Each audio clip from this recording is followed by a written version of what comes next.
Bonjour, alors aujourd'hui on va s'intéresser à l'étude d'une suite très connue en analyse. C'est la suite gamma n définie par la somme de k égale 1 jusqu'à 1 sur n de 1 sur k moins ln de n, donc égale à 1 plus 1 demi jusqu'à 1 sur n moins ln de n. Alors je propose deux manières de résoudre. Alors la première méthode, ça utilise la notion des séries numériques, un résultat très connu en série, à savoir la suite gamma n converge, c'est seulement si la série de termes générale gamma n plus 1 moins gamma n converge. Donc là je commence par développer gamma de n plus 1 moins gamma n, donc ça donne le résultat suivant.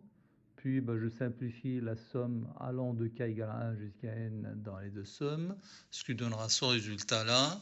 Je factorise après par 1 sur n, voilà, pour avoir une quantité que je peux développer à l'aide d'un développement limité. Et la même chose pour ln de 1 plus 1 sur n. Alors après, j'effectue mon développement limité de la première quantité à l'endroit et de ln de 1 plus x en 0 à l'ordre 2. Et une fois simplifié, je m'en retrouve avec moins 1 sur 2 1 carré plus plutôt de 1 sur 1 carré, ce qui fait que gamma de n plus 1 moins gamma de n est équivalent à 1 sur 2 1 carré. Moins 1 sur 2 1 carré, pardon. Donc, par comparaison avec une série de Riemann, on en déduit que la série de termes générale gamma n plus 1 moins gamma n est convergente.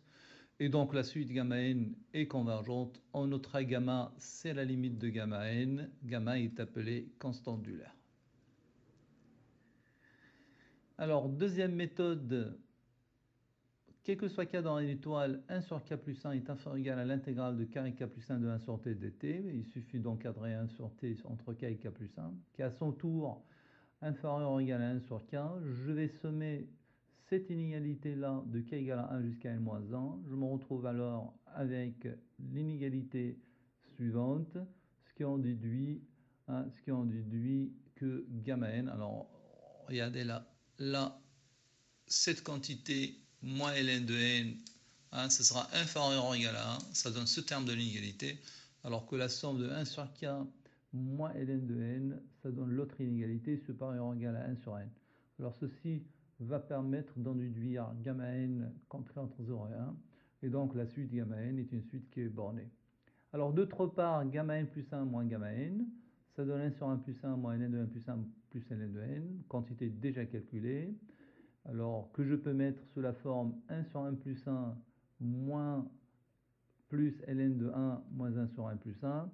Une petite étude de fonction montrera que pour tout x plus grand que moins 1, ln de 1 plus x est inférieur ou égal à x.